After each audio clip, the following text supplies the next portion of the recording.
Une femme que j'adore. Elle est comédienne, réalisatrice, productrice. Elle a été Miss France 2000. De toute manière, Miss France, tu restes toujours Miss France. Oui. Voilà. C'est un millésime. Tout à fait. Un très beau millésime.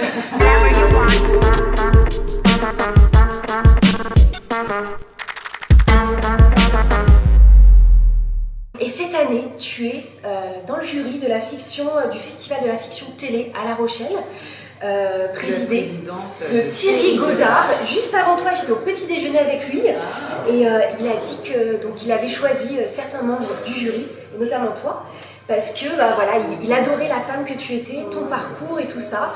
Et moi, j'aimerais savoir la toute première question. Qu'est-ce que ça te fait d'être dans ce jury 2024 ? Je suis très heureuse.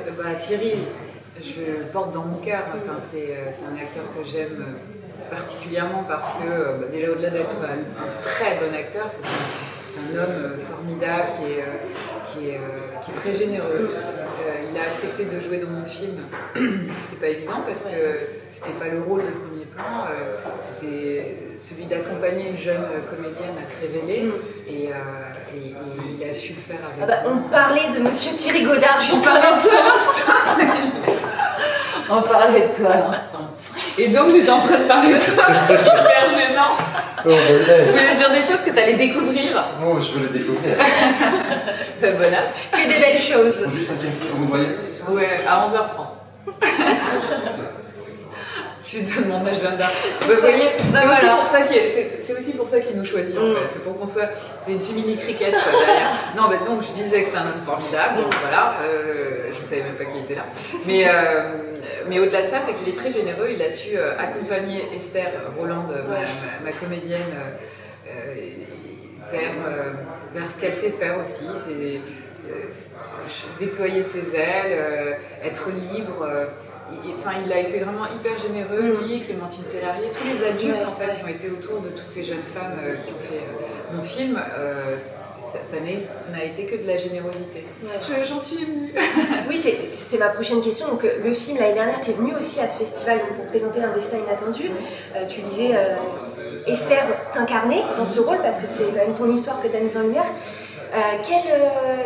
Quelle expérience ça a été pour toi de venir vraiment présenter avec ta première vraie réalisation pour se mettre à nu, mettre son histoire comme ça? Qu'est-ce que tu retiens? Ce que je retiens, en tout cas de ce festival de La Rochelle, c'est la proximité avec le public. C'est très rare qu'on puisse voir dans le regard des gens le résultat de son travail. Et puis, c'est l'enthousiasme avec lequel le public vient te congratuler, te dire que c'était génial, ou ça a manqué de ça, ça a manqué de ça. C'est génial parce qu'en fait, on a un retour direct du public. Les Rochelais sont quand même très passionnés par le métier, puisque La Rochelle, c'est une terre de culture aussi. Oui, et puis toutes les salles sont pleines. Je veux dire, c'est génial, c'est hyper enthousiasmant. Et puis ça permet aussi, malgré tout, de rencontrer le métier sur une courte distance aussi, parce que c'est très petit. Tout se fait un peu à pied. Voilà, exactement. Mais sur un moment assez intense, parce qu'il faut voir tout le monde. Mais en même temps, c'est chouette parce que être juré, ça permet aussi d'aiguiser son sens critique, ça permet d'échanger avec des gens qui ont une autre expérience, que ce soit l'écriture, la musique, ça enrichit forcément. Moi, dans ce jury, il y a un compositeur, scénariste, il y a un scénariste, il y a un comédien humoriste, Jérémy Nadeau, il y a une scénariste, il y a une réalisatrice, Stéphanie Pilonka, on est, et une productrice aussi, on échange quoi, et ça fait du bien en fait. Ça nous maintient dans la curiosité. C'est super. Donc tu as un parcours de dingue, c'est pour ça que Monsieur Thierry Godard t'a choisi aussi dans ce festival. Et merci, j'étais pas au courant que c'était toi qui m'avais choisi. J'avais dit ton tout de suite. Et puis après, j'ai plus suivi, quand j'ai eu sa place. Ah, génial, merci beaucoup.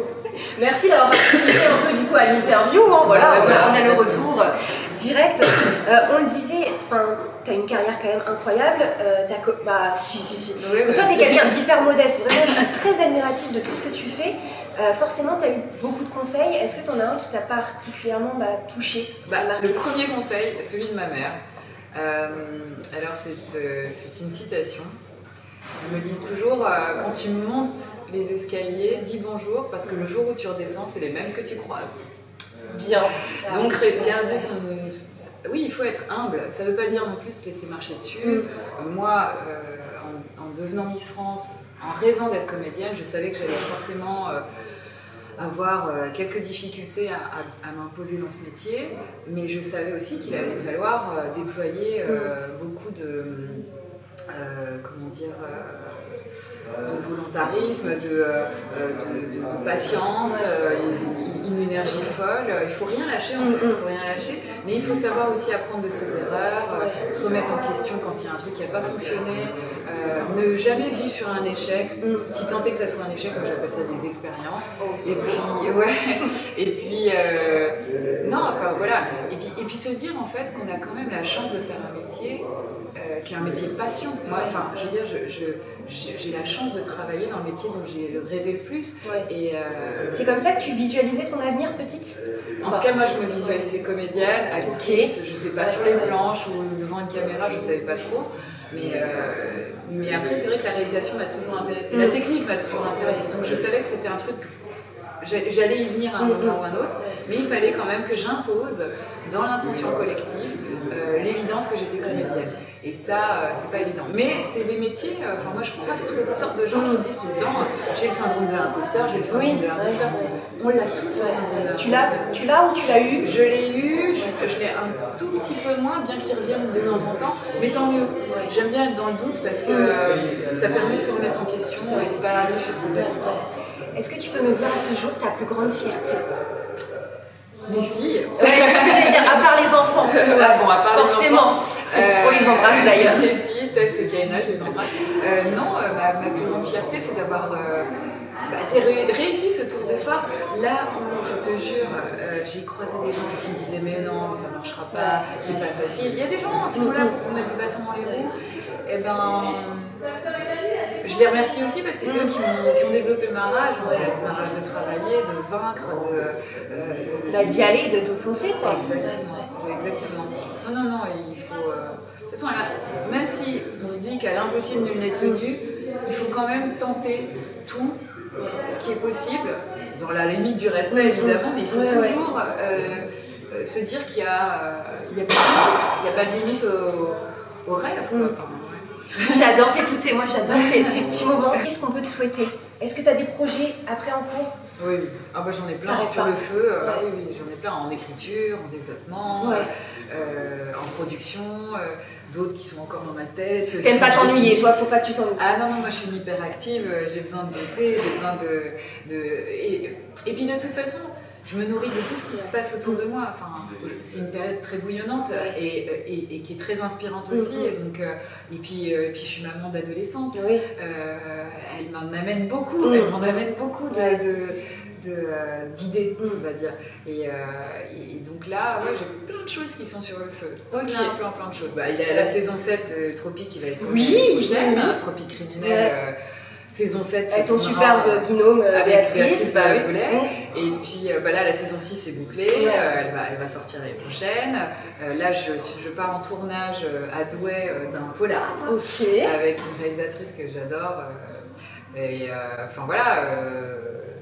Qu'est-ce que je peux dire de plus? Je suis heureuse. Oui, t'es heureuse, ça tu peux dire? Ouais, je suis très heureuse. Mais j'ai toujours été heureuse en fait. Oui, toi, je pense que t'accueilles. J'accueille tout ce qui me vient. Je suis pas une meuf qui renonce. Donc oui, moi je me sens heureuse. Encore une fois, on fait un métier qui est un métier de divertissement. On n'est pas à l'usine, on fait pas. Et Dieu sait que ça doit être difficile. Moi, mes parents, je les ai vus travailler, je sais ce que c'est. Donc aujourd'hui, tu sais pas d'où question, tu viens. Je sais d'où je viens et je n'ai pas question que je me plaigne. Il y a des moments où je gueule, mais... forcément, mais t'es une vraie girl boss et moi, ce que j'aime chez toi, c'est que vraiment, tu fais les choses de A à Z et tu te donnes les moyens et t'es pétillante dans tout ce que tu fais. Vraiment. Écoute, merci. C'est sincère. Autant que faire, c'est peut. On verra. Écoute, je vais pas te retarder plus longtemps. Merci pour ta confiance, merci de m'avoir calé un petit moment. Et puis de toute manière, on va tout suivre sur tes réseaux sociaux. Tu es hyper active, tu postes toujours plein de trucs. Donc n'hésitez pas à liker, partager et commenter la vidéo. Allez la suivre sur ses réseaux sociaux. Et on vous dit à très vite pour une prochaine interview. Merci. Ciao.